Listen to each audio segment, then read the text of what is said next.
dejar definitivamente el tema de las losas con vigas peraltadas y con vigas planas, que es lo que hemos estado analizando en la primera parte del curso. Posteriormente vamos a pasar a mirar lo que son las losas postensadas. Les he dejado dos enlaces, ¿de acuerdo? Acá en el chat, y también está acá en la plataforma para que puedan verlo más adelante, ¿de acuerdo? Dos enlaces, uno para explicar de qué trata el diseño de una losa postensada y posteriormente cómo se puede utilizar SAFE, que es la herramienta que estamos utilizando acá en el curso para poder diseñar una losa postensada, ¿de acuerdo? Entonces vamos a ir en el mismo orden en el que acabo de comentar, comenzando con este material que es el diseño de losas con viguetas, ¿de acuerdo? ¿Se está viendo correctamente en la pantalla? ¿Alguien me puede confirmar? Sí, ingeniero. Eso es, excelente. Bien, aquí está esta figura es suficientemente clara del tipo de losa de la que estamos hablando. Si bien nosotros hemos incluido unas vigas planas en el ejemplo, y en el proyecto ustedes tienen que diseñar este tipo de losa con viga plana, no vayan a sorprenderse de que al buscar sistemas de losa con viga plana en libros del ACI, por ejemplo, en tutoriales del ACI, etcétera, no encuentren. Y ocurre que básicamente una losa con viga plana es lo mismo que una losa sin vigas, desde el punto de vista de que la viga redistribuye la carga hacia las columnas, la viga peraltada redistribuye la carga hacia las columnas, ayuda al punzonamiento. Una viga plana no hace ni lo uno ni lo otro, ni redistribuye nada, ni ayuda al punzonamiento. O sea, es básicamente como si no estuviese. Una viga plana es casi como una vigueta ancha, ¿de acuerdo?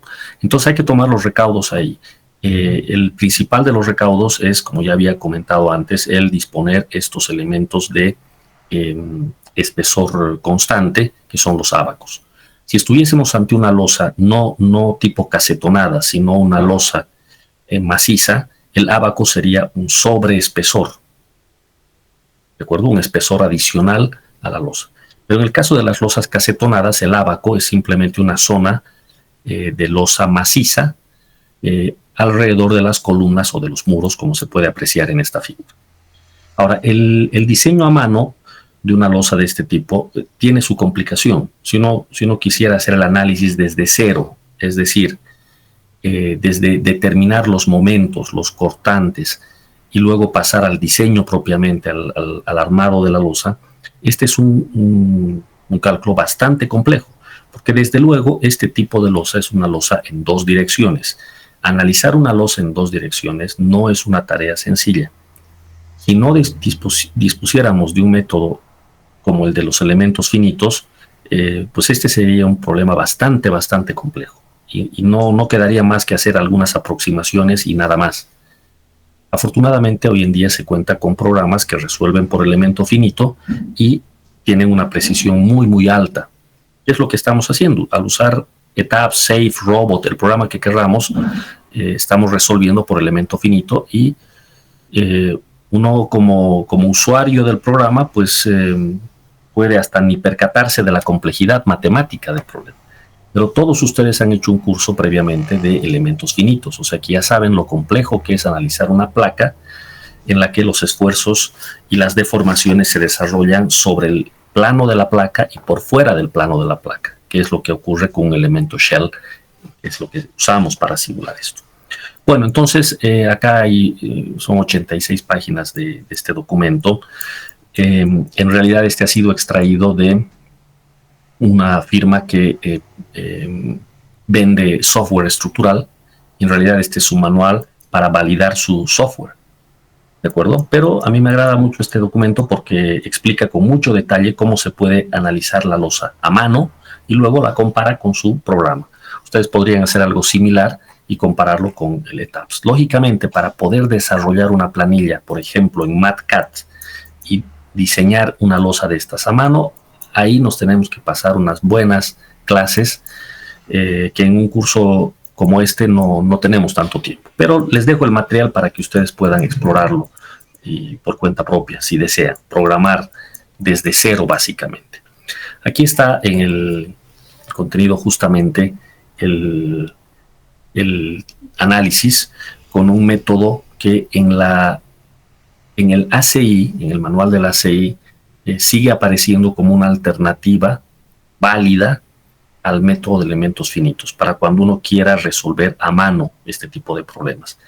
Es el método del marco equivalente y consiste básicamente en convertir la losa en un pórtico equivalente, un marco equivalente, en donde el marco está formado por las columnas o muros, dependiendo, y un pedazo de la losa que hace el papel de viga. ¿Ya? Un método muy interesante que vale la pena analizarlo. Toda esta sección de este documento, la sección 2, está referida únicamente al análisis mediante este método, para luego pasar recién al diseño de columnas con un programa que es el SP Column, y posteriormente el diseño al corte de la losa. Fíjense, aquí dice One Way Shear Strength. Esto llegaría a ser diseño al corte en una dirección, y el Two Way o Punching Shear Strength, es decir, el diseño al corte en dos direcciones. Este punching es lo que nosotros en castellano llamamos punzonamiento, ¿no? Entonces el corte en dos direcciones es el punzonamiento. Pues evidentemente en este tipo de losas hay que chequear los dos cortes, pero el más crítico casi siempre es el punzonamiento. Este acá lo verifican alrededor de las caras de las columnas y alrededor de los paneles de ábaco, ¿sí?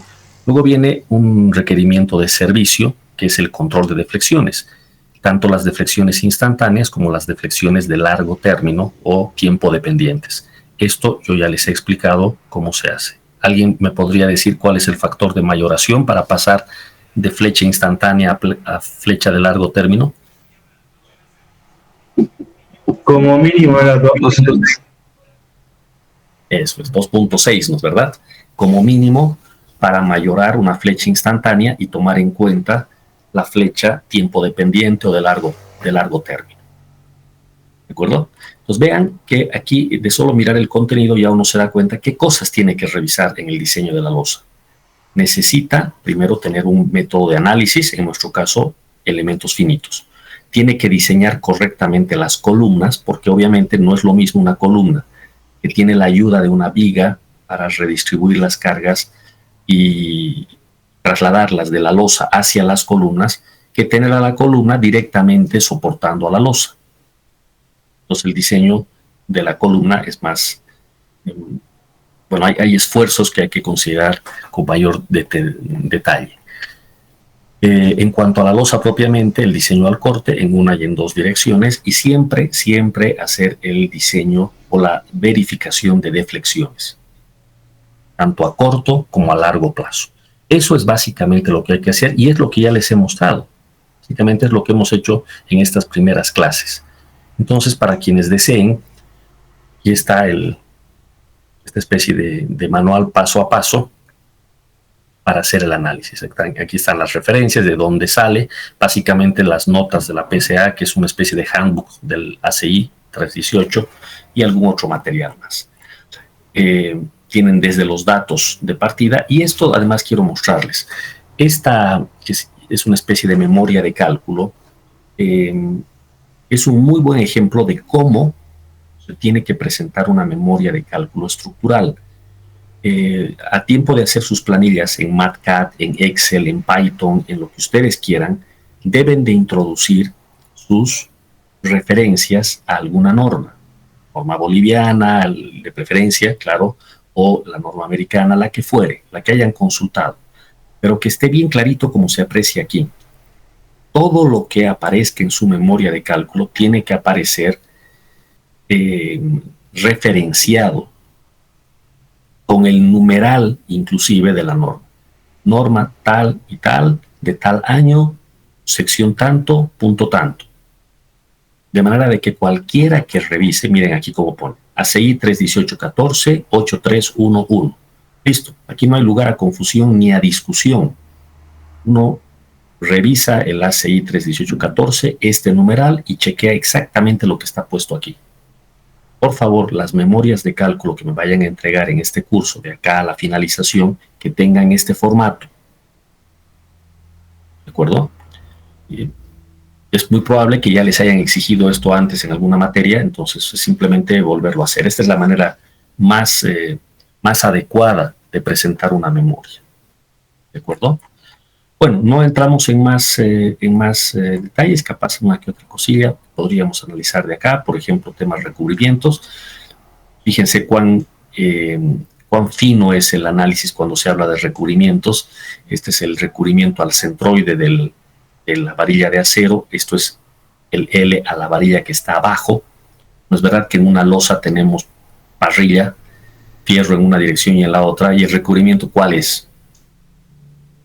Habitualmente entendemos por recubrimiento la distancia libre, pero hay que tener cuidado de ver bien en la norma qué recubrimiento es el que se está considerando. Fíjense, aquí hay un recubrimiento al centroide de la parrilla superior, al centroide de la inferior y un promedio de ambas, por ejemplo. Está bien clarito ahí cómo se va a calcular. ¿Sí? Aquí está el área crítica para el corte en una y en dos direcciones.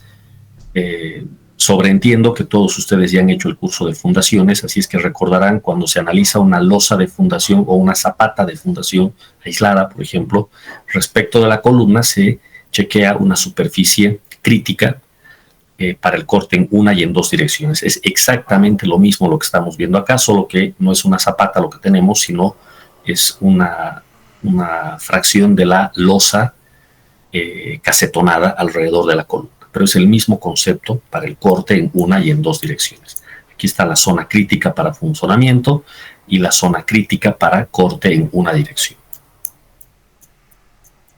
¿De acuerdo? Acá está la geometría típica. Cuando uno analiza losas tipo casetonadas, habitualmente lo que se hace es sacar un equivalente de esta losa en un espesor constante. Entonces se deja de lado esto y se pasa a un equivalente de espesor constante. Para eso obviamente necesito la geometría y sacar el equivalente. El equivalente lo puedo sacar en peso o lo puedo sacar en rigidez. Si saco el equivalente en peso, eso tiene la ventaja de que esa losa equivalente pesa lo mismo que la losa real y transmitimos la misma carga hacia los elementos de apoyo que la losa real. Sin embargo, la equivalencia puede que sea preferible tenerla no en peso, sino en rigidez.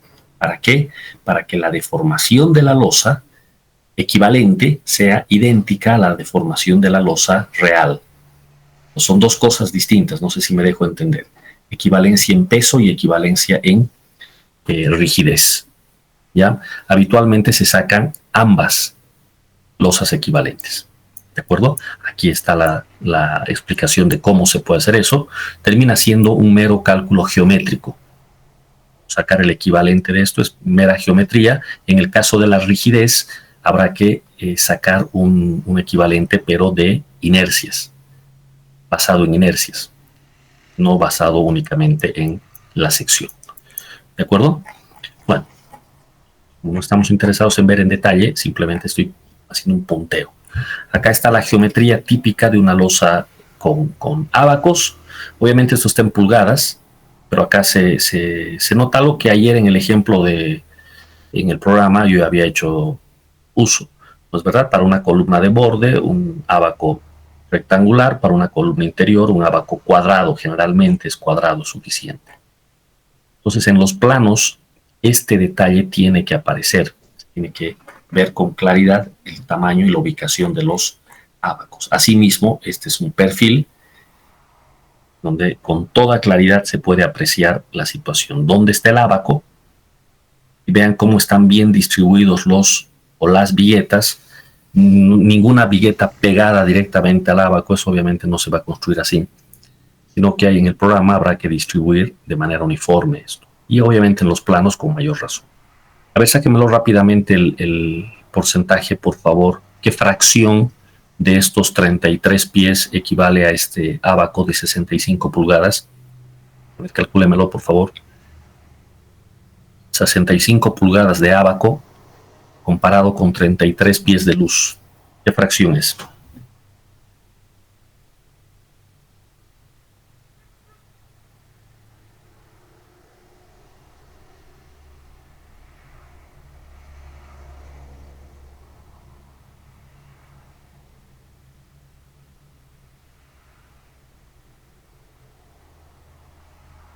Aproximadamente 6 veces menor.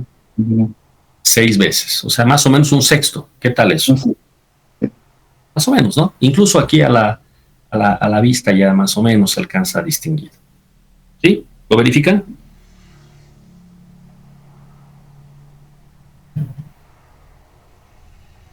Eso es.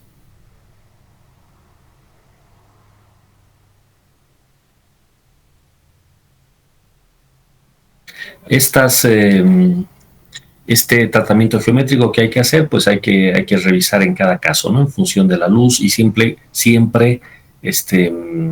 utilizar un criterio que sea práctico en la obra, ¿no? No poner dimensiones que sean eh, complicadas de llevar a la práctica, que tienen que ser múltiplos de 5 centímetros, por ejemplo, o razonable, ¿no es verdad? Números sencillos tienen que ser y tratar de mantener la simetría, la coherencia en todo el diseño.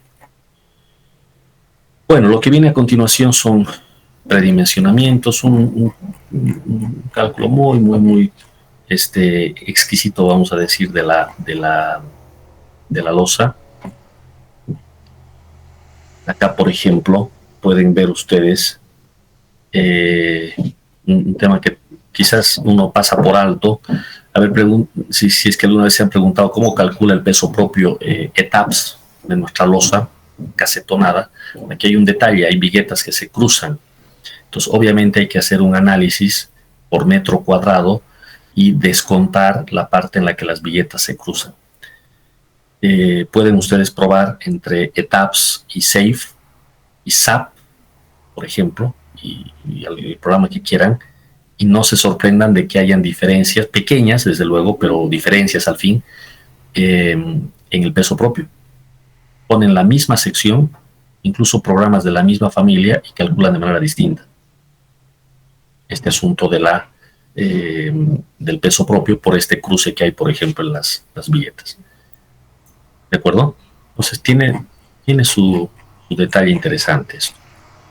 Ahora vamos a ir pasando y concentrándonos en algunas figuras. Bueno, aquí están las fórmulas típicas de cortante, resistencia al corte. Como de costumbre, el procedimiento en hormigón armado es establecer el cortante, en este caso el cortante último, proveniente de las cargas. Por el otro lado, establecer la resistencia al corte, proveniente del material, en este caso del hormigón.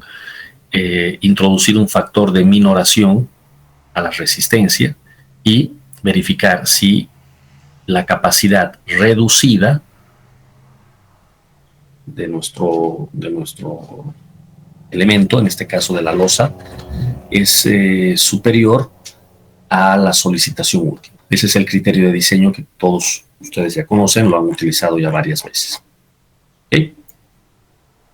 Se hace lo mismo para el corte en 2 direcciones. En 2 direcciones es una especie de cuadrado o algo equivalente alrededor de la columna, que es donde hay que verificar el punzonamiento.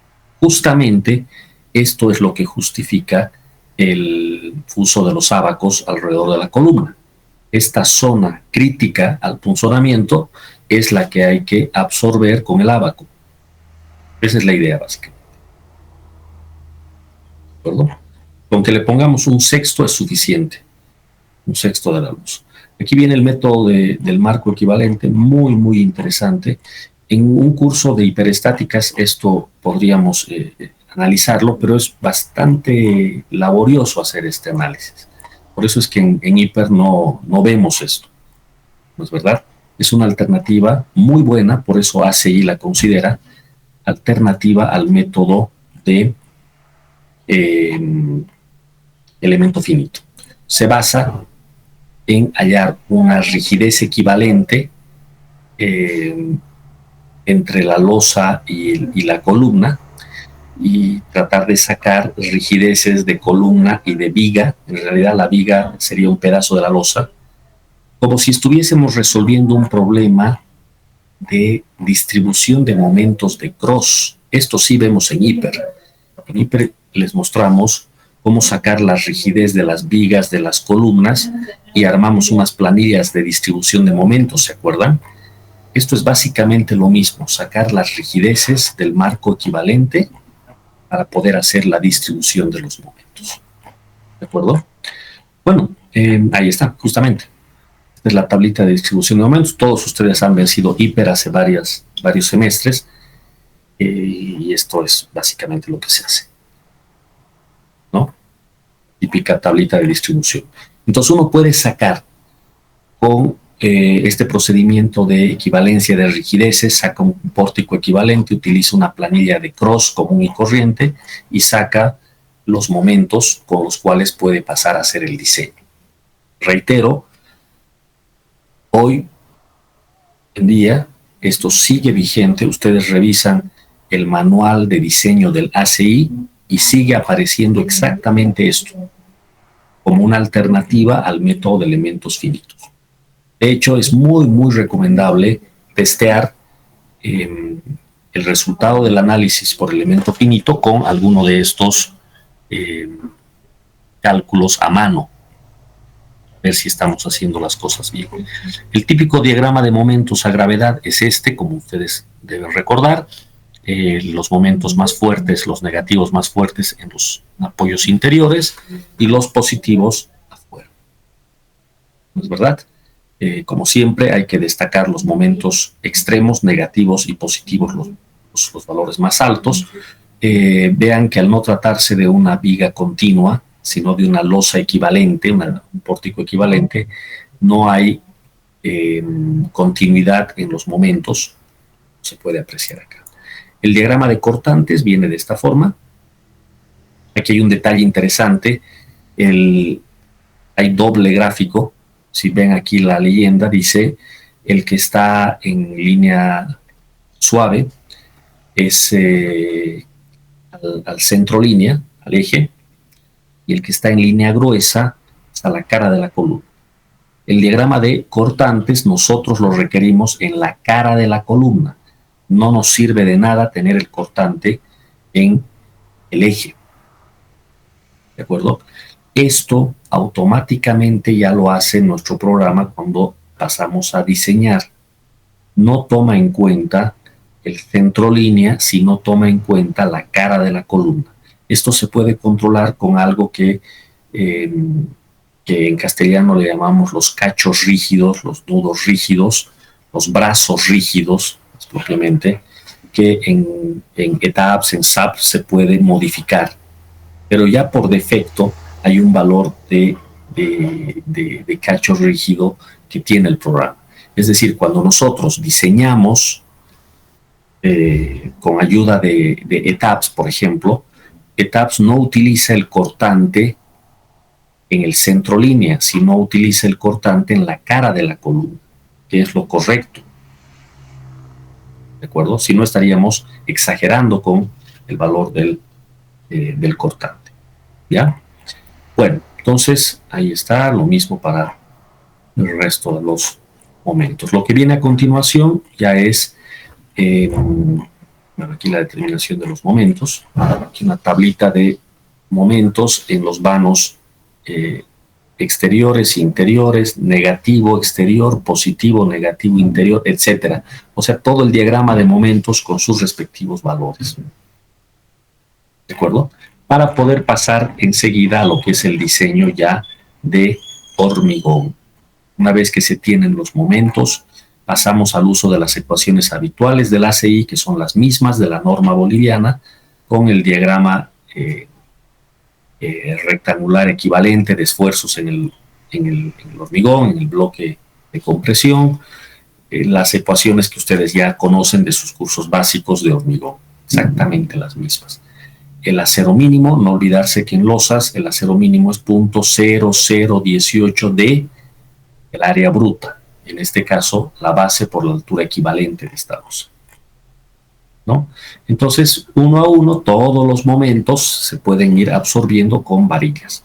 Acá este ejemplo viene con barras con numeración americana, no son barras de número 6, como decimos, FIDE 6, FIDE 8, FIDE 10, etcétera, sino con numerales. Estos numerales, recuerden, son octavos, ¿no? El numeral 6 para los americanos es 6 octavos, el numeral 8 es 8 octavos y así sucesivamente, ¿de acuerdo? Para hacer la comparación con lo que ustedes tienen. Pues acá está el valor de cuántas, aquí dice 2 barras por RIP, es decir, 2 barras por vigueta. Pues se va calculando de esta manera, manualmente, el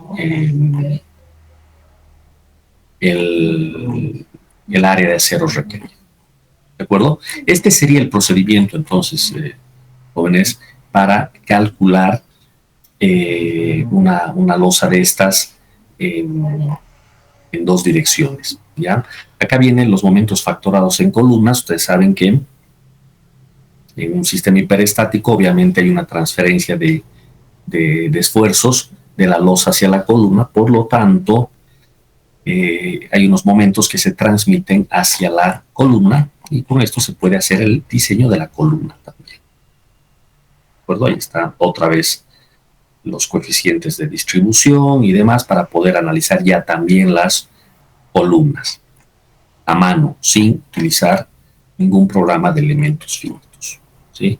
Lógicamente, ya cuando hablamos de diseño de columnas, acá hay que armar un diagrama de interacción.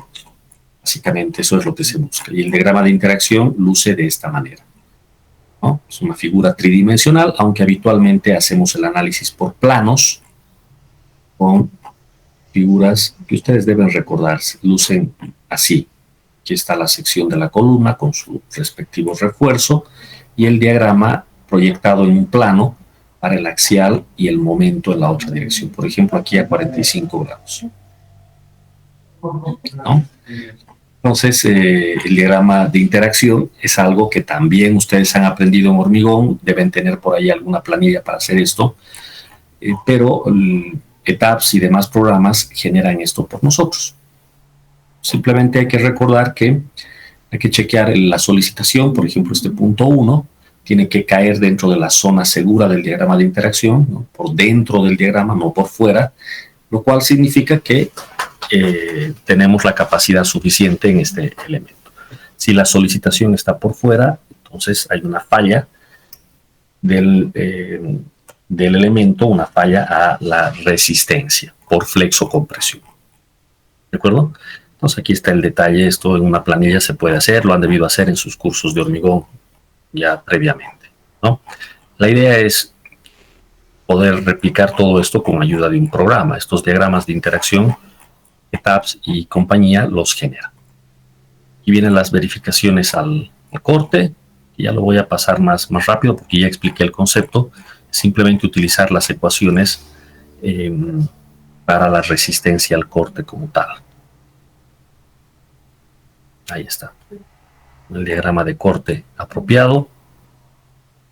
Acá obviamente hay que hacer una verificación en la cara del panel del ábaco, porque dentro del ábaco ningún problema va a haber. Por fuera del panel, no vaya a ser que nuestro panel sea muy pequeño y igual nomás tengamos un problema de funcionamiento. Entonces, por las dudas, se hace el análisis en ese caso también. ¿De acuerdo? Todo esto se puede chequear en el programa sin ningún problema. Bien, voy pasando un poco más rápido. Puras fórmulas de simplemente verificación al corte. Listo, ya aquí ya apareció el programa de ellos y empiezan a hacer las verificaciones, ¿no? Entonces esto ya no es tan significativo para lo que quiero mostrar. Vamos a ver si tenemos un armado por aquí. En los requerimientos de servicio, control de deflexiones, lo que ya les había mostrado, las deflexiones inmediatas y las deflexiones de largo término. Las de largo término toman en cuenta el momento fisurado, las condiciones fisuradas, como ya les comenté también en una clase previa.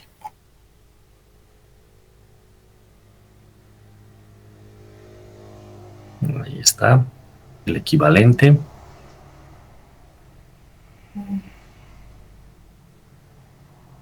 Y básicamente el control de las deflexiones. ¿Ya?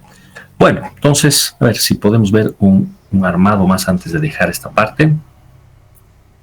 Aquí estaría un poco del problema cuando no se quiere, cuando se quiere utilizar un método de elementos finitos. Es bastante más, es bastante complejo el problema, ¿no? Ahí está, todo esto es para la deflexión, cómputo de la deflexión para un panel. Todo esto tiene que tomar en cuenta.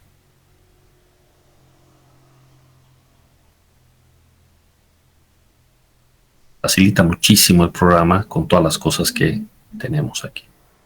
Aquí está las deflexiones instantáneas. Claro, en este cálculo, como se propuso el que diseñó este documento a hacer todo a mano, ha tenido que calcular las deflexiones a mano para después compararlas con las deflexiones de su programa. Aquí están las deflexiones de largo término, en donde aparecen estos factores de mayoración para tomar en cuenta la carga sostenida, de manera de que la flecha total considere la instantánea y la sostenida. Entonces hay toda una teoría para terminar con un factor similar al 2.6 que yo les comenté antes. Es básicamente eso, ¿no? Y por lo que estoy viendo, ya aquí entramos en lo que es su programa propiamente, que sería lo que nosotros estamos haciendo en Safe y en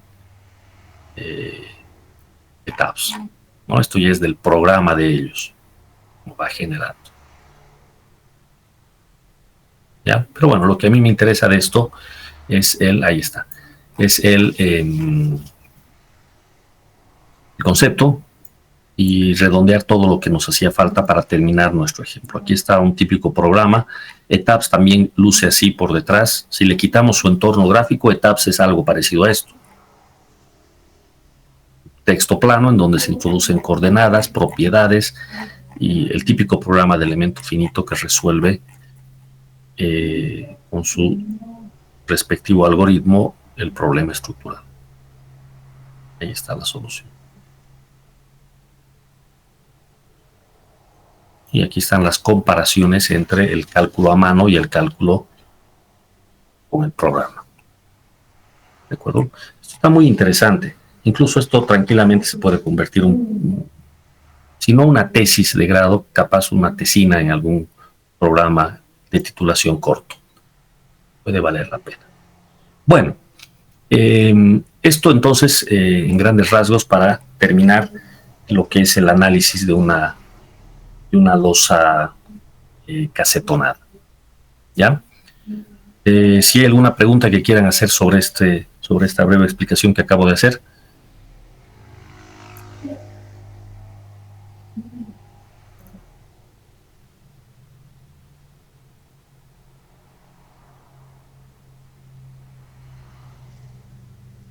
No hay preguntas. Muy bien. Vamos a ver ahora.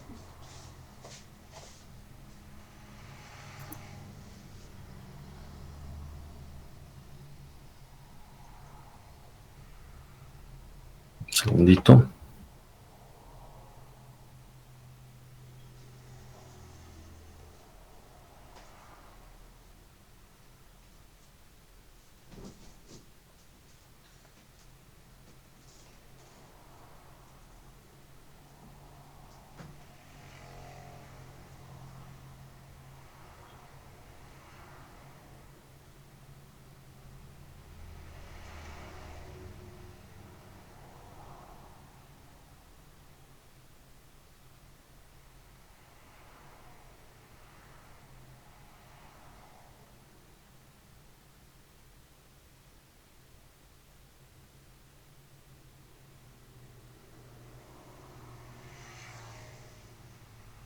Un segundito, por favor.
Ok.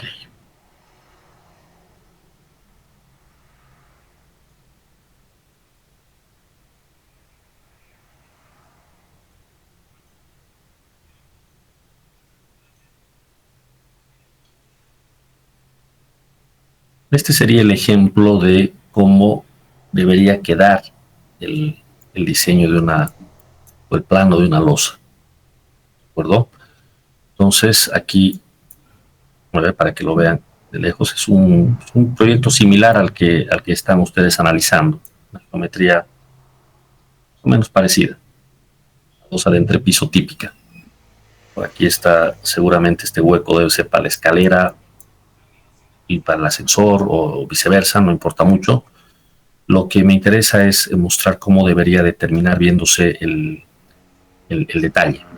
Ahí aparecen las vigas, puras vigas peraltadas por lo que se ve acá, aparecen las columnas y el detalle de los aceros. Con la nomenclatura habitual que ya todos conocen, línea punteada se refiere al refuerzo negativo, correcto, y línea llena se refiere al refuerzo positivo. Por ejemplo, aquí tenemos este refuerzo, posición 12, 2 por 9 phi de 10 en una longitud de 5,50. ¿Verdad? Entonces acá seguramente aquí vemos la flecha esta. 2, 3, 4, 5, 6, 7, 8, 9 viguetas. Ahí están las 9. Barritas de 10. Phi de 10 cada 5,50. Ese sería el detallado.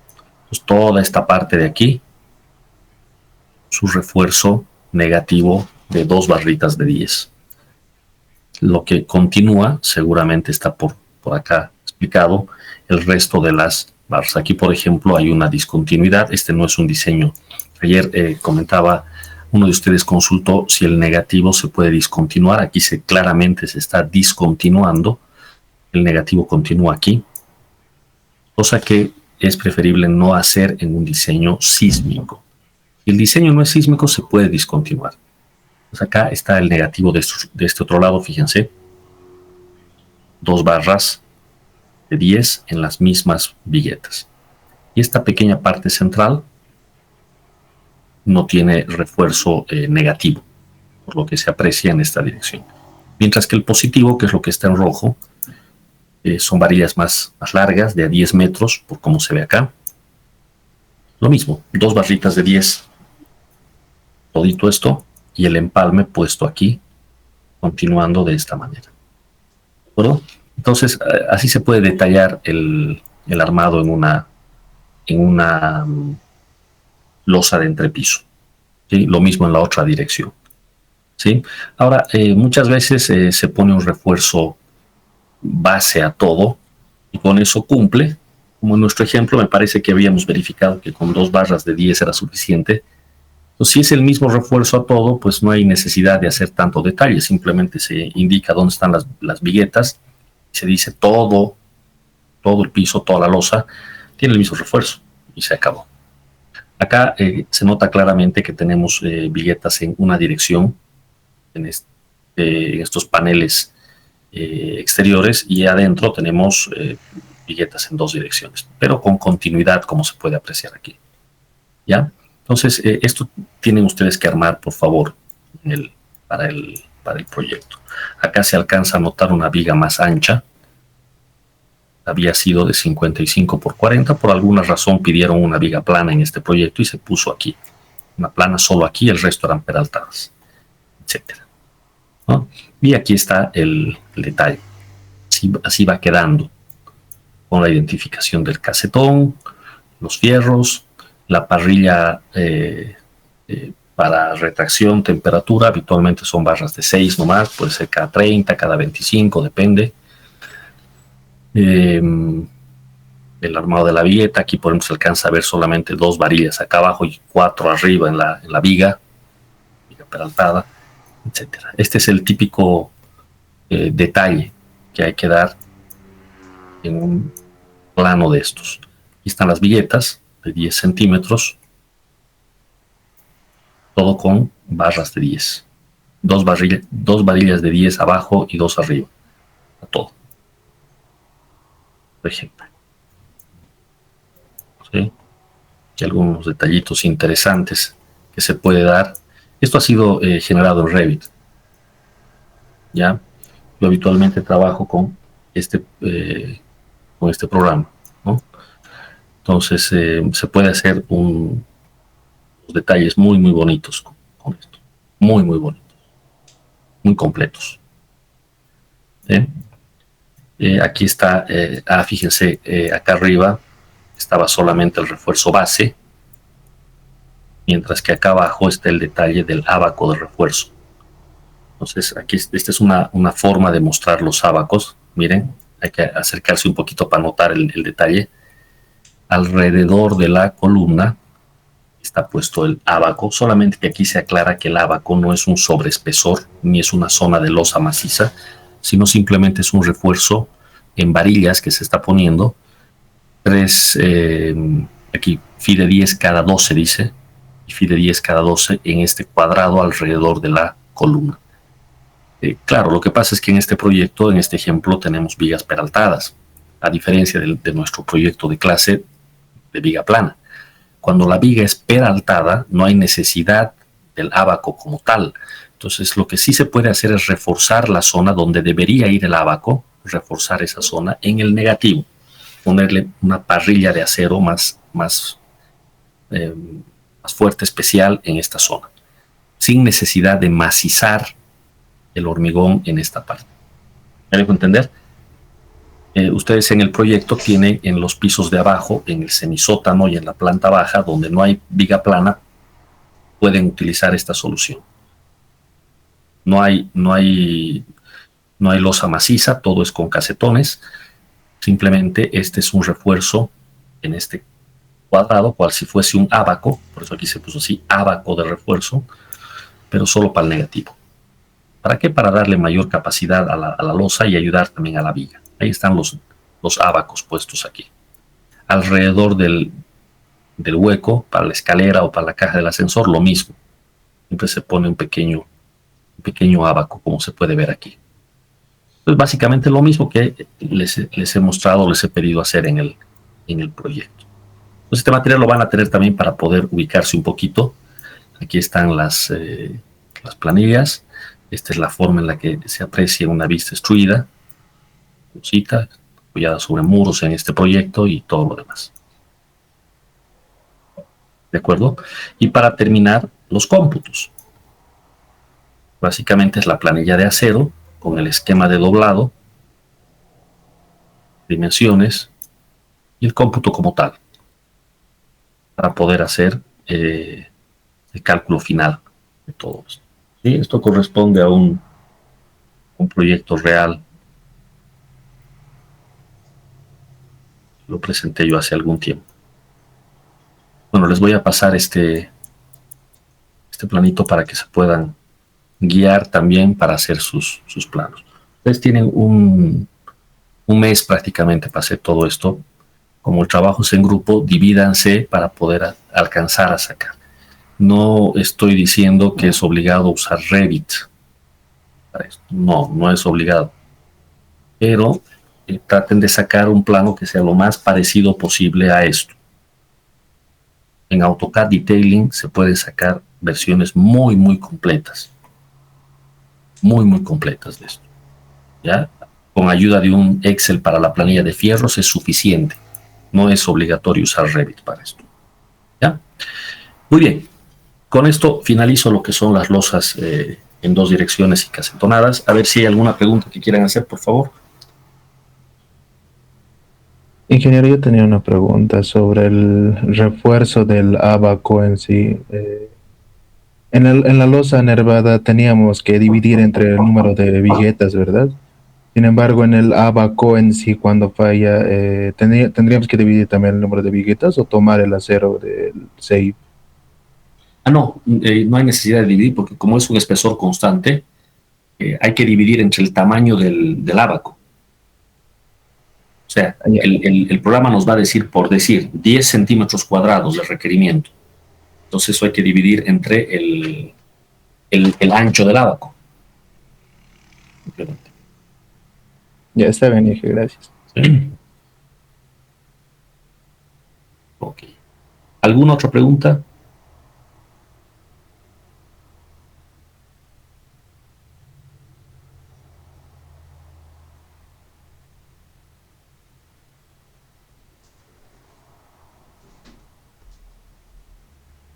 Ok.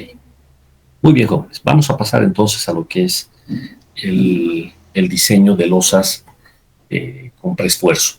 Para eso les he dejado este par de enlaces para que puedan revisarlos. A modo de hacer una breve pausa, por favor, denme unos 2 minutos que me están buscando aquí en la oficina. Por favor, vayan revisando en orden. Primero el video donde no hay save y luego el que tiene save. ¿De acuerdo? Enseguida retomamos el avance. Por favor, jóvenes, aguárdenme.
Bien, retomamos entonces, jóvenes. Vamos a pasar a lo que es el tema de las losas postensadas. Ese es un tema muy importante en un curso de estructuras especiales. En nuestro medio ya no es tan raro encontrarse con losas de tipo postensado. Hay proyectos importantes en Cochabamba que se han hecho con losas postensadas. El centro comercial Upermall, por ejemplo, es uno de ellos, tanto el antiguo como la ampliación. el nuevo centro comercial que se está haciendo en la Juan de la Rosa y René Moreno, el Donatos Mall, son losas postensadas muy bonitas, amplias.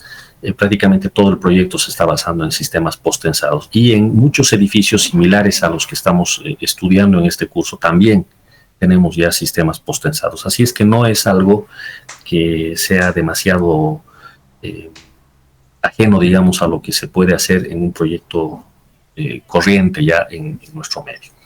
Les estoy compartiendo dos documentos, dos videos para que ustedes puedan revisarlos por cuenta propia en detalle. Yo acá simplemente los voy a usar como apoyo. A ver, debería estarse viendo ya. ¿Me confirman? ¿Se está viendo? Ingeniero. Eso es, ok. Bueno, a ver, muy rápidamente. Esta es una secuencia de el vaciado de una losa postensada. Obviamente ahí viene el cimbrado habitual, siendo cofrado habitual para poder hacer el vaciado. ¿No es verdad? Esos elementos de apoyo que se han visto ahí son muy importantes. El hormigón, al final de cuentas, tiene un peso. Hay una presión hidrostática que es súper importante y que hay que tomarle en cuenta. No vaya a ser que el hormigón genere un accidente en tiempos de vaciado si el cimbrado, el encofrado es inapropiado. ¿No es verdad? Bueno, pero a ver, yendo a lo que es la losa propiamente, acá se puede ver cómo la armadura pasiva se está disponiendo. Esto que se está colocando ahí encima es un refuerzo adicional en la zona de las columnas, a manera de ábaco alrededor de las columnas. Fíjense, refuerzo adicional que se está disponiendo. Y ahí se están colocando estos caballetes para el apoyo de los cables de preesfuerzo, y ahí entran los cables de preesfuerzo. ¿De acuerdo? Vean cómo se los dispone. Son los torones. ¿De acuerdo? Entonces, habitualmente estos vienen con un solo torón. Bueno, ahí está la parrilla que viene encima en realidad. Ahora sí viene la parrilla de negativo arriba. Pero vean cómo van estos cables de preesfuerzo siguiendo una geometría idéntica a la del diagrama de momentos. Donde hay negativo, tenemos al cable por la parte superior, y en el positivo el cable por la parte inferior, ¿no? Y obviamente hay que asegurarse en la obra de que este perfil parabólico realmente se lo logre. Y para eso hay que usar estos caballetes y hacer un control importante antes del vaciado, porque la geometría en este diseño es fundamental. Por dónde está pasando el cable es fundamental para que el sistema realmente se comporte como en el modelo. Ahí están todos los elementos. Se ha hecho el vaciado, básicamente desaparecieron ya los cables, se hizo el vaciado. Hay que esperar el endurecido apropiado. Por supuesto que los cables tienen que haber quedado sobresaliendo, ¿no es verdad?, para poder hacer ahora el tesado. Entonces, la técnica es idéntica a la que ustedes han aprendido en su curso de hormigón preesforzado. Miren, ahí le han dejado una marquita. Ahora viene la gata, que es monotorón, y se va haciendo el tesado uno por uno. Entonces, se puede controlar en tensión, pero más fácil controlar en elongación. Esa marquita que ven ahí se puede medir, y esa es la señal de que se ha tesado correctamente. Se procede a cortar lo que ya no sirve, tapar, y se acabó el asunto. Básicamente es eso. Obviamente hay que hacerlo tras que el hormigón endurecido. Ahora se está haciendo un soplado del aire, no tiene que haber nada de aire. Está haciendo ese trabajo, ahí está, saliendo todo, y se puede hacer un grauteado, una lechada. para rellenar la vaina propiamente, ¿no? Ahí está. Pero ya básicamente nuestro cable ya está con la tensión especificada en los planos. Se puede cerrar y se va a ocultar. Y obviamente se pasará al siguiente nivel haciendo exactamente lo mismo, ¿verdad? Es un sistema bastante eficiente. Ahora, lógicamente, en este video se aprecia la situación para losas de espesor constante. Para losas de tipo casetonado se puede hacer lo mismo.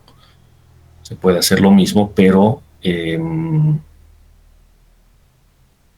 pasando las vainas por las viguetas, justo donde están las viguetas.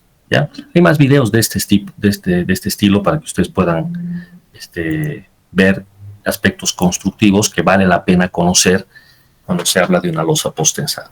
El segundo video es un tutorial, el tutorial oficial de CSI, de SAFE, para diseño de losas posttensadas, ¿no? Este sí vale la pena chequearlo con mucho detalle. De hecho, les pido que a la hora de hacer el ejercicio vayan mirando este tutorial y vayan replicándolo, ¿ya? A ver, algunos aspectos clave de este diseño. Primero, el preesfuerzo, que en la literatura en inglés y en nuestro programa se denota por PT, preesfuerzo, se diseña para balancear solamente entre el 60 y el 80% del peso propio. Lo dice el manual de SAFE, pero lo dicen también ACI y demás. O sea, obviamente SAFE se está basando en lo que dice el ACI. La recomendación en losas posttensadas es no pretender balancear el 100% de la carga de gravedad. Eso es ineficiente, es mala idea. Ni siquiera el 100% del peso propio, solamente 60 al 80%. Entonces, esta nuestra losa tiene peso propio, más carga muerta no estructural, más carga viva.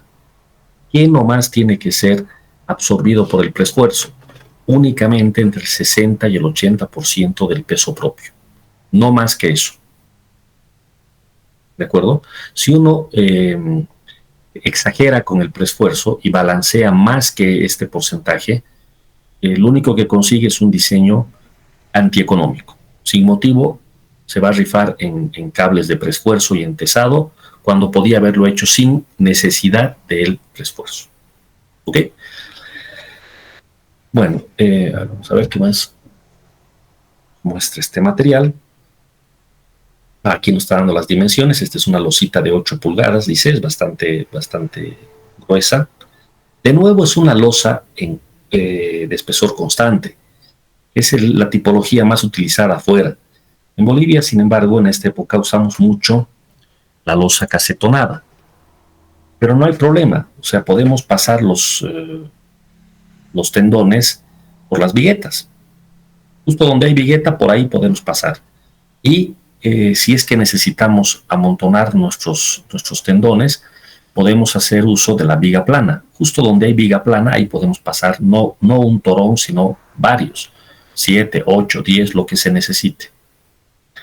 Ahora, este programa, en este ejemplo se están utilizando tendones de media pulgada de diámetro, ¿ya? Torones de media pulgada de diámetro. Este es el torón común y corriente, el mismo que ustedes han usado en su proyecto de preesforzado. Si ya han hecho el curso de preesforzado, de puentes, no sé, donde han visto vigas de puente posttensadas, es el mismo torón, exactamente el mismo. La única diferencia es de que en puentes la vaina que habitualmente usamos tiene 12 torones, mientras que aquí se trabaja con un torón. Esa es la única diferencia. Se hace el tesado 1 por 1, monotorón, pero es el mismo torón de media pulgada. ¿Ya? Si ustedes lo convierten a milímetros, es el mismo que conocían, exactamente el mismo. Por cierto, SAFE ya tiene por defecto justo ese torón, el mismo. Aquí está. un área de 0.153 pulgadas al cuadrado. Ahora, el esfuerzo de tesado es de 216 kS con una pérdida total de 40 kS. Esto es importante porque ustedes tienen que saber que cuando se hace el tesado, en el tiempo inicial, en el T igual a 0, podríamos decir, en cuanto se hace el tesado, se le ha provisto al cable de una tensión X, tantos PSI o tantos megapascales, lo que fuere. Pero inmediatamente se termina el tesado, ya empieza a relajarse el cable y empiezan a ver las pérdidas. Y en el corto, mediano y largo plazo hay más y más y más pérdidas. Entonces importa saber cuánta pérdida tenemos de preesfuerzo. El cálculo de pérdidas suele ser complejo, pero hay reglas prácticas que habitualmente usamos para no estar complicando demasiado el asunto, sino simplemente estimar de una manera conservadora las pérdidas. ¿De acuerdo? Esta es una posible distribución. Voy a utilizar esta misma denominación yo en la clase. Los tendones pueden ir dispuestos en banda o pueden ir dispuestos de manera distribuida. Vean ustedes en la dirección horizontal, por ejemplo X, están yendo los tendones. Aquí el programa muestra una sola línea, ¿de acuerdo? Pero no es que físicamente hay un solo torón. Esta línea representa a una cantidad importante de torones. Aquí podemos tener 10, 12, 15 torones. Todos están amontonados, puestos en banda, uno a continuación del otro, uno al lado del otro. No sé si me dejo entender. Entonces, estos son los tendones en banda. Eso significa de que en este diseño todos los tendones están puestos alrededor de este eje, aquí cerca. El resto de la losa no tiene nada de tendones, para luego pasar a esta otra línea donde otra vez tenemos los tendones en banda. Fíjense que una buena idea es tener los tendones en banda justo en el eje de columnas, como se puede apreciar aquí. Asimismo, vean que no hay ningún problema en que las columnas no estén perfectamente alineadas. Puede pasar el tendón con cualquier inclinación. Pueden estar esviajados y no pasa nada, a diferencia de lo que comentábamos de los pórticos. Dicho sea de paso, en esta losa no hay pórticos, porque lo único que tenemos es una placa, la losa, apoyada en columnas. No hay vigas por ningún lado en este ejemplo. Entonces vean cómo es muy flexible el diseño del postensado. Pueden pasar los cables sin ningún problema. Estas, repito, estas líneas representan tendones en banda. ¿De acuerdo? En la dirección X. Mientras que en la dirección Y se ve que los tendones están uniformemente distribuidos. ¿De acuerdo? En esta otra dirección. Ahí está. Entonces, al ingeniero le queda esta disyuntiva, esta alternativa. Él tiene que definir cómo va a colocar los tendones. Si los va a disponer en banda en X y distribuido en Y, o si va a poner en banda en Y y distribuido en X, o tal vez quiere hacer banda y banda en X, banda en Y, o distribuido en X, distribuido en Y. O sea, tiene esas cuatro opciones básicamente. ¿Cuál es mejor? La literatura del postensado indica que es preferible poner en banda en una dirección y distribuido en la otra. Esa es la receta del libro. Ahora, en el proyecto en particular hay que probar. Es muy probable de que la receta sea la correcta, pero por las dudas hay que chequear otras distribuciones también. Capaz si tenemos algo más óptimo en otra distribución. ¿De acuerdo? Esa es una primera cuestión. Vamos a ver. Ahí está. Entonces, lo que hace el programa es, tras que nosotros dibujamos las bandas, el programa nos va a decir cuántos torones necesitamos. Ese es el diseño. Básicamente lo que tenemos que decirle al programa es yo quiero que pase tendones por tal zona y el programa hará el cálculo de cuántos torones necesita. Nos dirá la geometría, nos dirá cuántos torones y en el reporte nos dirá cuánto de la carga de gravedad ha logrado absorberse. Nosotros por defecto le vamos a pedir entre 60 y 80%. Vean aquí en la definición de los materiales, se tiene que definir un material para el tendón. ¿De acuerdo? Enseguida yo les voy a mostrar en el SAFE también. Ahí está. Ahora necesito una sección de tendón con el material apropiado. Habitualmente el material es el de grado 270. El área, fíjense, 0,153 pulgadas. A ver, conviértamelo esto a milímetros. 0,153 pulgadas en milímetros, ¿a cuánto equivale?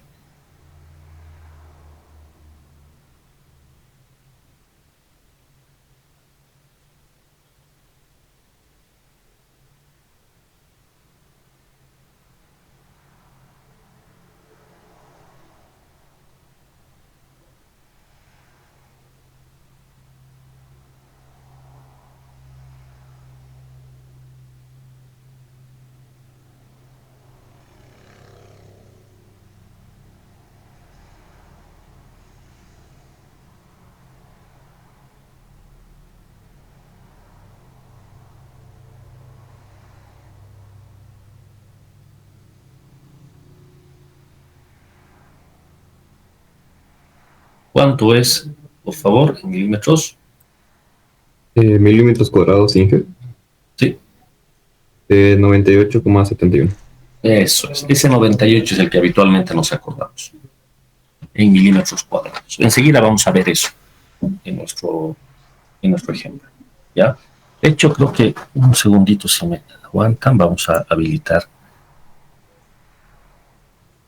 Ahí está. Prefiero de una vez ponerlo así. Me voy a ir anotando ya esos datitos. Entonces, el material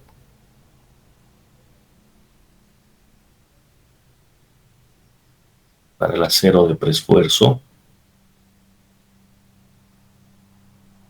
es de grado 270. Esto viene del hecho de que este material tiene 270 KSI de resistencia última. El área del torón habitual es de 0,153 pulgadas al cuadrado, que equivale a 98. ¿Cuánto me dijo? 71. Eso es, milímetros cuadrados. Bien, sigamos. Ese es el tendón que estamos definiendo.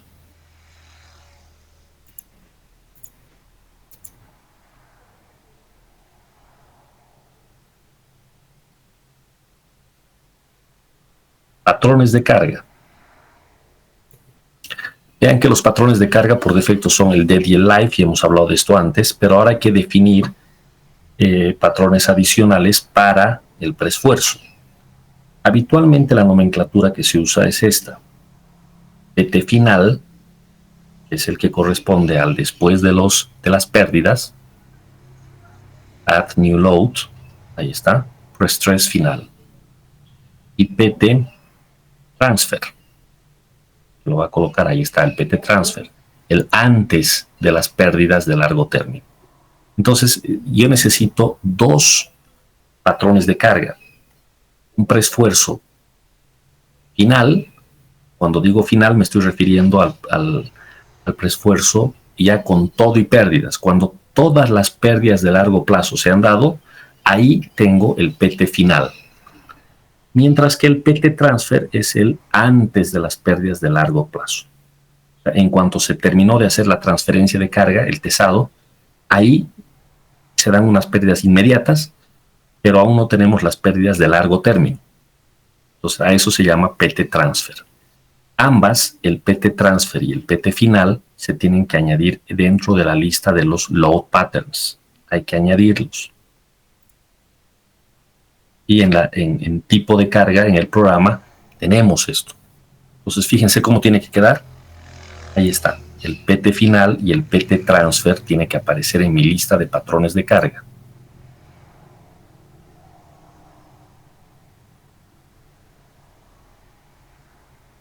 Listo. Casos de carga, load cases, ahí está. Aparecieron junto con el PT, junto con el dead y el live, están los dos preesfuerzos. Eso es.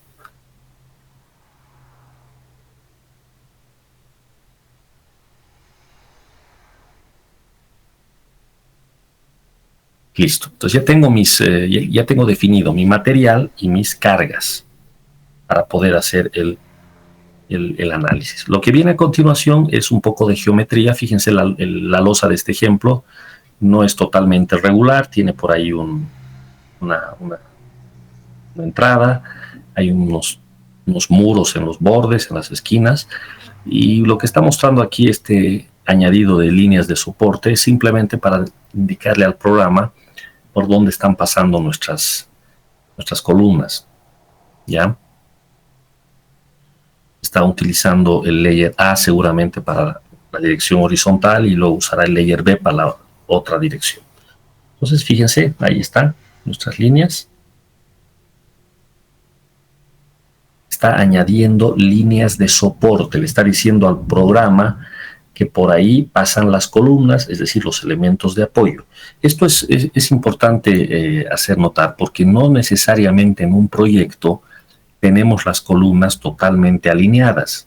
Cuando tengo las columnas totalmente alineadas, yo voy a hacer coincidir con esa línea algún eje de la grilla. Por ejemplo, aquí fíjense, el eje C hubiese sido suficiente si todas las columnas estuviesen alineadas, como en el caso del eje B. Pero en este ejemplo, salvo 2 o 3 columnas, el resto están fuera del eje. Entonces, para aprovechar la ubicación de las columnas como referencia para nuestras franjas, se le dice al programa que esta línea que une a las columnas sea nuestra línea de soporte, de elementos de apoyo. ¿De acuerdo? Eso es lo que estamos haciendo acá. Lo propio en la dirección vertical. Fíjense como lo único que se le dice al programa es automáticamente indique cuáles son las líneas de apoyo y el programa ya distingue dónde están los elementos de apoyo. O sea, no hemos dibujado nada. Absolutamente nada. Ahora aquí está, por lo visto, está borrando algunas cosas. Seguramente no le conviene tener ese elemento en el eje 4 y lo está dibujando a mano. Ahí está. Está haciendo lo mismo de hace rato, pero lo está haciendo a mano.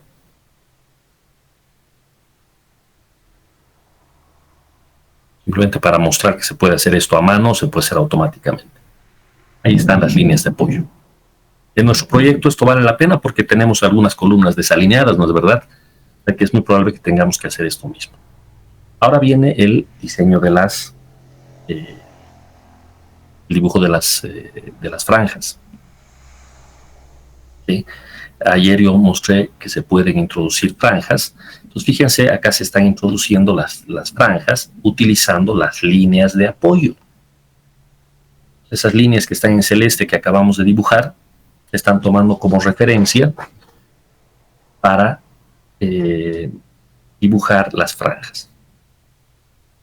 Eso es lo que van a hacer ahora.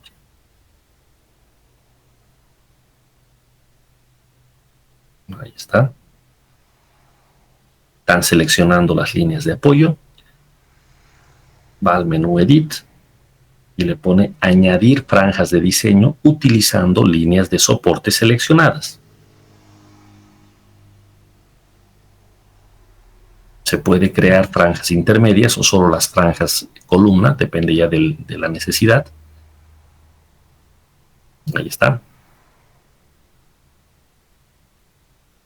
Y fíjense que está la opción de franjas automáticas.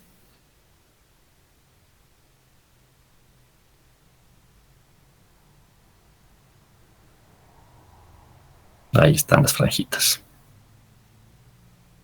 Entonces, ¿han visto? Sobre las líneas que teníamos, ahora se han dibujado las franjas.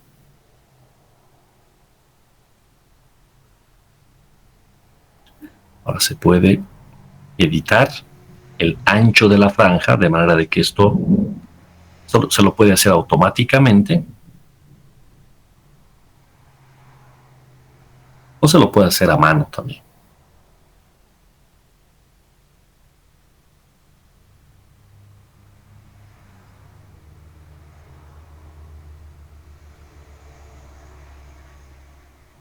Ahí está seleccionando solamente en la dirección horizontal. Y bueno, esta sería una parte sumamente importante. A ver, un segundito. Justo esto que he dibujado aquí me está interfiriendo. A ver, esto que yo he anotado lo vamos a momentáneamente quitar. Después me van a dictar, por favor. Para atrás. Esta es la parte más importante de todo. A ver, tras que estaba la losa totalmente dibujada, se han dibujado las franjas. Las franjas de diseño son franjas que corren sobre la línea de apoyos, o sea, por donde están las columnas. ¿De acuerdo? Si yo tengo todas las columnas alineadas, directamente las franjas las voy a colocar alineadas al eje de la grilla, pero si no, puedo hacer lo que en este tutorial indica. Bueno, una vez que ya tengo las franjas dibujadas, hay que asignarle tendones a esa franja. Esa es la parte más importante. Aquí justo estamos en esa parte. Estamos listos para añadir los tendones. ¿Cómo se hace eso? Seleccionamos las franjas que queremos analizar.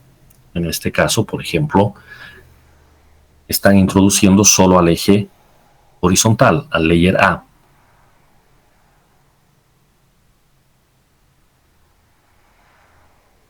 Y se va a la opción Add Tendons, usando franjas seleccionadas.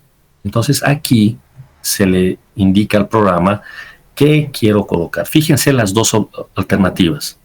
No sé si han logrado ver en Layout Type, se le podía decir en banda o distribuido. ¿Sí? Aquí el programa o el ejemplo está en banda y en ancho de banda está manteniendo el 0.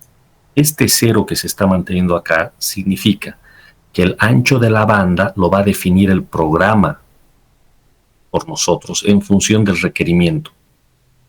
¿De acuerdo? Así es que nosotros no estamos definiendo un ancho. Ahora, si queremos obligarle al programa que use cierto ancho, aquí colocamos el ancho respectivo. Fíjense que en este ejemplo, al no haber vigas, no hay ninguna restricción. Yo puedo colocar la banda del tamaño que sea. Pero si yo tengo una viga plana que corre por el eje de columnas y esa viga plana tiene, por decir, 50 centímetros, entonces lo que yo necesito es que en esos 50 centímetros entren todos los torones. Si yo le pongo 0, le dejo al programa que elija. Y tal vez elige, en vez de 50, 70 centímetros. Pero yo no tengo viga de 70, solo tengo 50. Entonces, en ese caso, conviene especificar el ancho de la banda. En este ejemplo, repito, no había esa limitante porque no hay vigas. Entonces, ha puesto 0. Y no hay problema. ¿Ya? ¿Qué más? A ver, está resaltando esta parte de aquí. En esta parte indica Self-Load Balancing Ratio. Este es el ratio de carga por peso propio balanceado. No sé si logran distinguir en la pantalla compartida, pero aquí dice máximo 0,8 y mínimo 0,6. ¿Qué cosa es esto?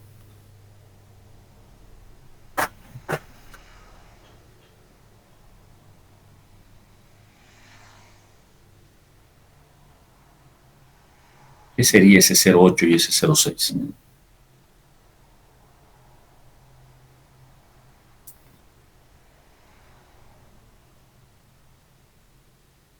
El peso máximo que se debe calcular, porque se debe trabajar.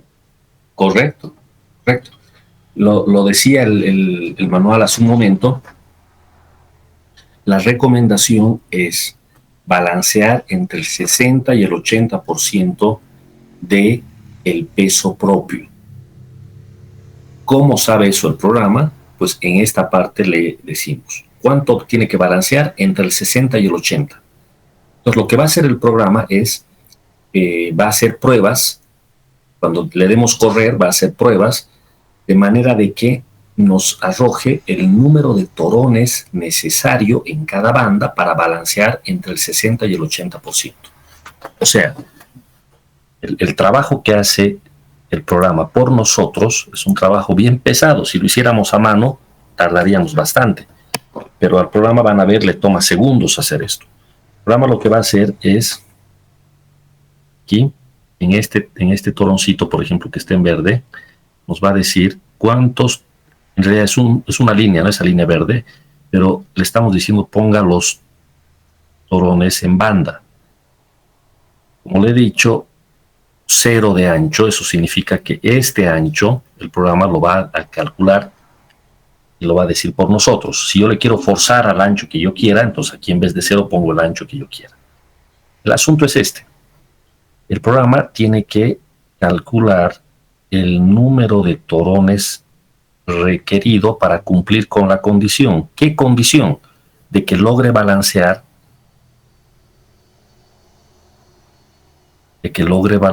entre el 60 y el 80% del peso propio.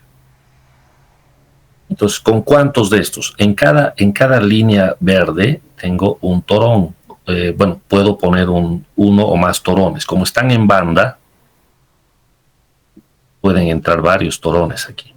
Lo mismo aquí abajo, etc. Y aquí arriba. Así era esto. Entonces, lo que va a hacer el programa es, va a probar para cada banda un cierto número de torones. El torón tiene su diámetro, 98 milímetros, tiene su resistencia última, que equivale a 270 KSI. Enseguida vamos a ver en megapascales cuánto es esto. Y el asunto es,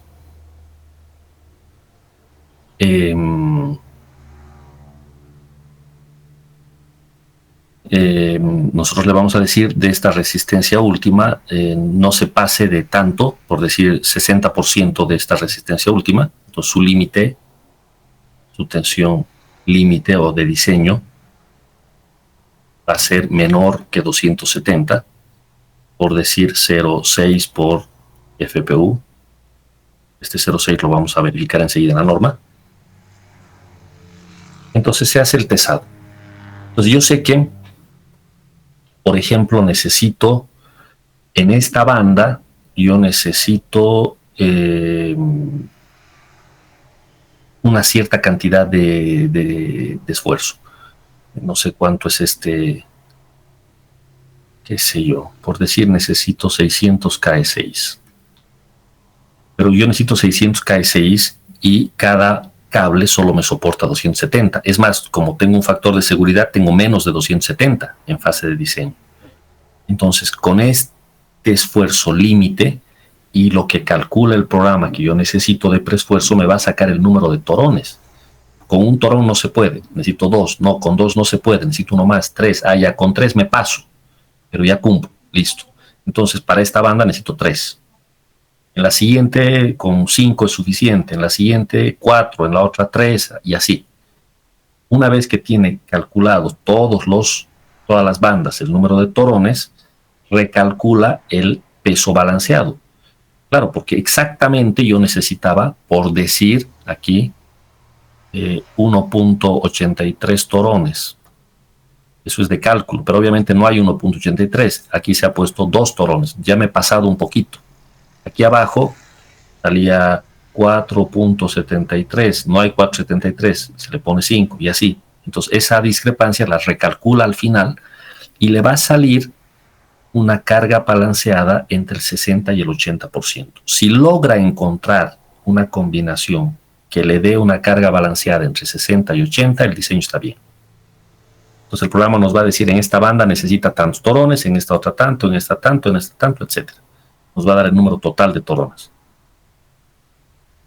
¿De acuerdo? Y nos asegura de que está balanceando entre el 60 y el 80. En los resultados del análisis nos va a decir exactamente cuánto está balanceando. Pero tiene que estar entre 60 y 80. Esa es la idea del análisis. De nuevo, esto se puede hacer a mano. pero es muy laborioso.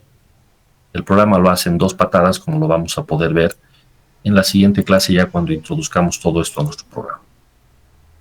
¿De acuerdo? A ver, un poquito más, aguánteme por favor, ahorita vamos a terminar.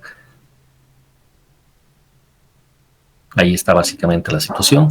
El programa automáticamente va a determinar el número de torones. Además, el perfil vertical necesitado para balancear el porcentaje de peso propio. Porque el torón viene con una geometría, como ya hemos visto, parabólica. Entonces, esto viene así. Aquí está nuestras columnas y nuestra losa. Y el cable viene así. Una geometría de este estilo. Siempre el arranque y el final tiene que estar en el centro del elemento, centroide, ni arriba ni abajo, o sea, ni hacia la fibra superior ni hacia la fibra inferior. ¿De acuerdo? Para que se pueda hacer el anclaje y el tesado sin posibilidad de fracturar el elemento de hormigón. Pero en el resto sí se sigue el diagrama de momentos. Esta geometría parabólica nos la va a dar también el programa. Es una maravilla. Todo lo que se necesita en el diseño del programa nos va a dar la geometría y el número de torones. Y eso es todo lo que necesitamos. ¿De acuerdo? A ver qué más. Ahí está. Y fíjense, inmediatamente se ha dibujado, el programa ya nos indica aquí el número de torones. Aquí han aparecido unos numeritos. Por ejemplo, yo desde aquí leo, dice 13 strands, 13 torones. O sea, el programa ya ha calculado, en esta banda se necesitan 13. Entonces, casi instantáneo. Ni siquiera hemos corrido. Simplemente le hemos dicho, quiero que pase por aquí mi refuerzo mi cable de preesfuerzo. El programa ya indica, calcula ese rato cuántos torones voy a necesitar.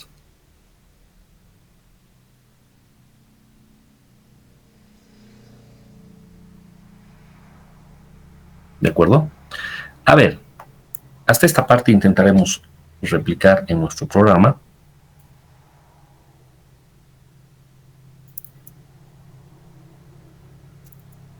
Aunque ya nos hemos pasado con harto, creo, de nuestro límite. Por favor, yo les pido de hoy al día lunes revisar en detalle esos 2 tutoriales. Si pueden ver más ejemplos, mejor todavía.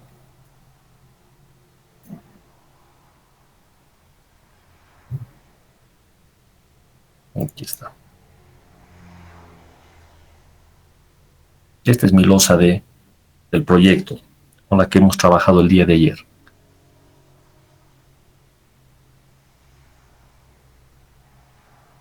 Entonces a esta debe ser un cambio. Voy a grabar como losa post-tensada de mi sótano. Listo. Entonces, suponiendo que quisiéramos hacer una losa post-tensada acá, voy a apagar un rato las franjas. Suponiendo que quisiéramos hacer una losa post-tensada, habría que chequear las luces. Obviamente una losa post-tensada no tiene sentido si tengo luces pequeñas. Hay que hacer luces grandes. La idea de la losa post-tensada es poder cubrir luces grandes sin necesidad de excederse con el espesor de la losa. Entonces, en este ejemplo, así como está, tengo luces muy chiquitas. No justifica hacer una losa post-tensada, pero sí justificaría si eliminásemos algunas hileras de columnas. Ahí sí. Por ejemplo, toda esta hilera, estoy seleccionando toda esta hilera, podemos eliminar junto con sus respectivas columnas. Entonces, lógicamente, en este caso, yo tengo, ahí está, tengo un panel mucho más limpio. Aquí ya no hay problema de que la columna, si está tocando una caja de estacionamiento, si está interfiriendo con la rampa, ni nada. Lo propio de este otro lado, podemos eliminar todo esto. Todo esto podemos eliminar, incluyendo esto.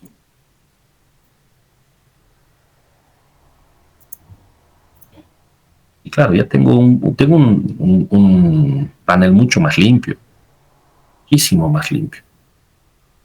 Este muro, incluso aquí está medio mal ubicado, ¿no? Tendríamos que ver la forma de extenderlo un poquito hacia la izquierda, tal vez. Ya no tiene razón de ser. Hace rato estaba bien puesto porque por ahí pasaba una viga. Entonces se puede hacer una reconfiguración, eliminar elementos y este muro, yo me acuerdo que interfería con algo, podría volverlo columna nomás, o mantenerlo como muro, no importa, pero en este caso podríamos incluso eliminar, fíjense, de este lado, estos elementos. Toditos estos pueden desaparecer. Vigas y columnas. Ahí está. Miren qué distinto se ve esto. Pocas columnas y se puede intentar diseñar en estas condiciones, con luces grandes. Obviamente las columnas me van a quedar con dimensiones grandes, pero tengo a cambio de eso la posibilidad de prescindir de varias columnas. Entonces, tengo ambientes mucho más limpios. Esa es la situación. Entonces el preesfuerzo se recomienda en dos casos. Cuando las luces son muy grandes o cuando las cargas son muy grandes. Obviamente, si se dan ambas cosas, como que no hay otra alternativa, hay que postensar la losa. No hay más. ¿Sí? Esto por eso es que se aplica en hoteles o en centros comerciales donde se requiere tener ambientes limpios, no toparse con columnas a cada rato. Y eso solo se puede lograr con sistemas postpensados. ¿Ya? Entonces, yo voy a escoger esta geometría, no me lo he pensado mucho, he hecho unos cambios muy arbitrarios, pero mi único criterio es tener luces grandes para poder justificar el uso del preesfuerzo. Obviamente, si yo corriese el modelo así como está, habiendo quitado tal cantidad de elementos de apoyo, pues me van a quedar unas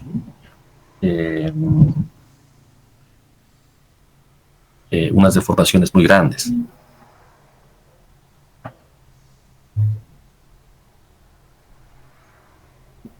Ahí está.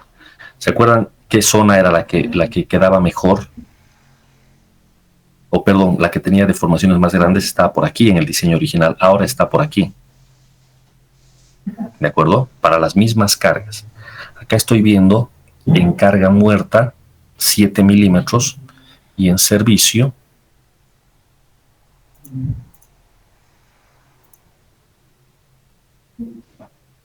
13 milímetros. Estos 13 milímetros hay que multiplicar por 2.6. ¿Cuánto nos daría? A ver, alguien ayúdeme.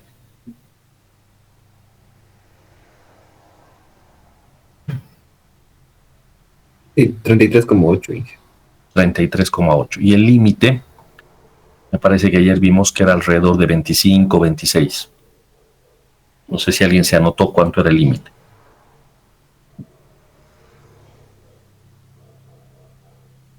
¿Sí?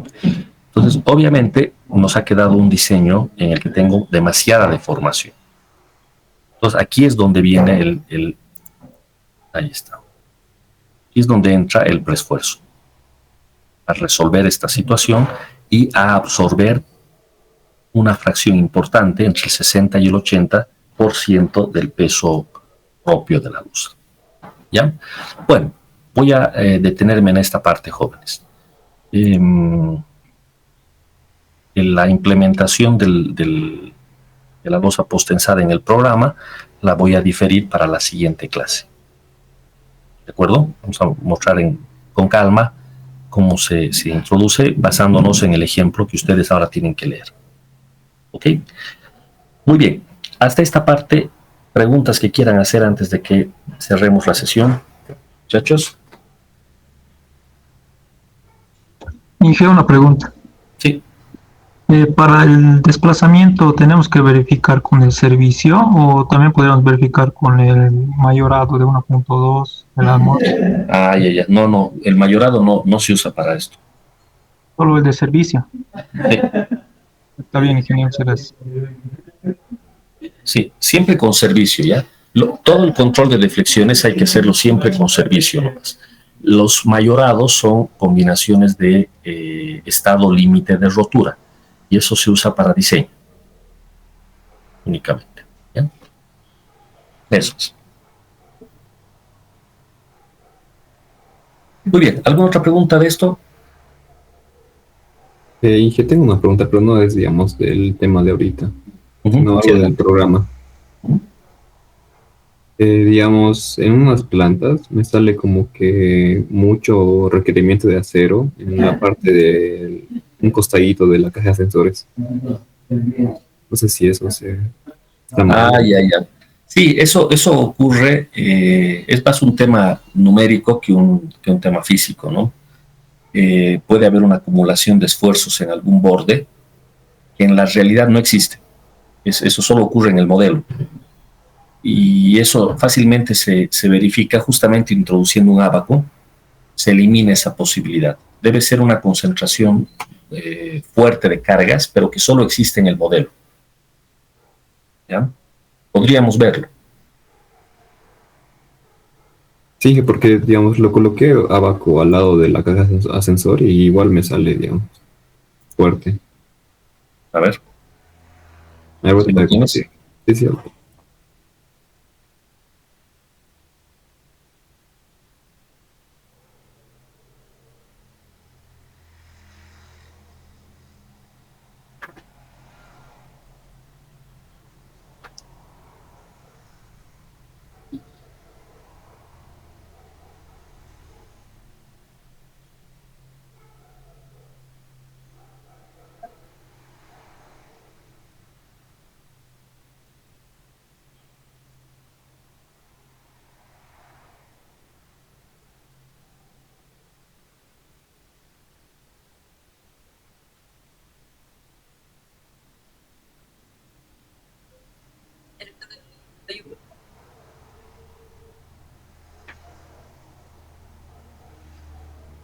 ¿Lo tienes?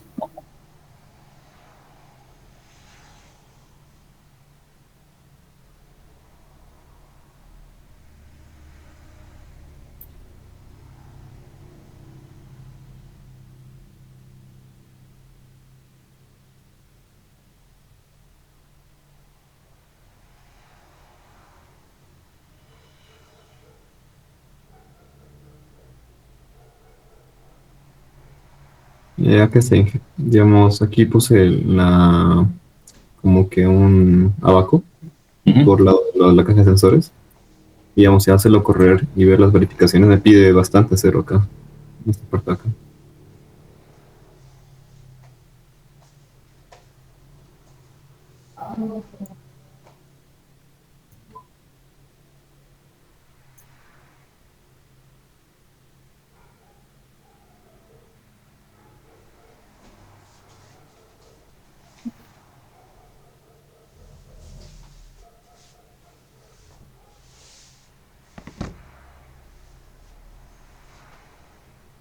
Has puesto franjas en varias viguetas. Sí, o sea, he tratado de abarcar lo más posible. He puesto cada un metro. Ok. Un metro arriba, un metro abajo.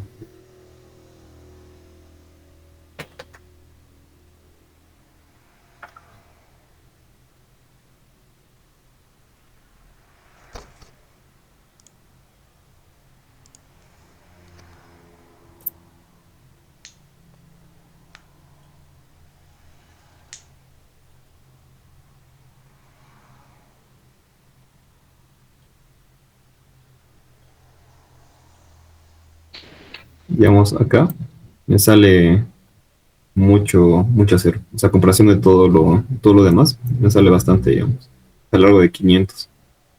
O ya. Y digamos, colocando para que lo calcule cuántas barrillas me saldría con 10, digamos, me sale creo que algo de 14 por ahí. Ya, pero en esa zona ya tienes abaco. Sí, por eso es lo raro. No sé por qué. No, claro, pero no, pues, pero el abaco, al ser un espesor constante, macizo, ¿tiene cuánto? ¿30 centímetros debe tener? Sí, más o menos. Más o menos. Eso con varillas de 10 no va a dar. Entonces, Sí. los abacos se arman con varillas de 12, incluso puedes poner varillas de 16 si hay necesidad. Ah, Pones ya. varillas de 12, no hay problema. Es una Sí, losa porque maciza.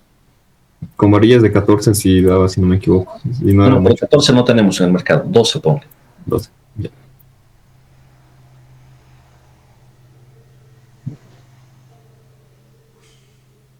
Esto está- Sí, ahí creo que baja. Es, de hecho, te ha salido el resultado más normal, digamos. Está muy Ah, bien. ya. Sí, sí, sí. Ahí. Esto más bien justifica el estar usando abacos. Sí, sí. ¿No? Oh, ya listo. Gracias. Eso es. Ahora, tú podrías hacer las pruebas. No es verdad que yo puse ese espesor del abaco, el ancho del abaco, lo puse simplemente a la vista, ¿no? Aquí viendo tu diagrama, podríamos extenderlo un poquito hacia afuera, Oh, un ya. poquito más, y ver, tal vez con eso reduce, en vez de 5 barras de 12, requiere 4 o 3 y mejor un poquito. Oh, está bien. ¿Ya? Gracias. Está bien. Eso es. Listo. Bueno, vamos a cerrar aquí la clase, jóvenes. A ver, entonces reitero lo que dije al empezar la clase. Necesito la presencia de ustedes el día lunes, 11:15. Organícense por grupos de manera de que exista una laptop por grupo. No hay necesidad de que todos asistan con sus máquinas, pero por lo menos que haya una por grupo, para que hagamos una revisión en la hora de todos los trabajos. ¿De acuerdo? No vamos a hacer más avance en la clase presencial, así es que después ya pueden disponer de su tiempo. ¿De acuerdo? Pero, por favor, todos los grupos asistan con una máquina. ¿Ya? ¿Entienden? Eso, por favor. Y vamos a continuar con el ejemplo de la losa postensada en la siguiente clase virtual. En la subsiguiente sería para el día martes recién. ¿Vamos? ¿Alguna pregunta, jóvenes?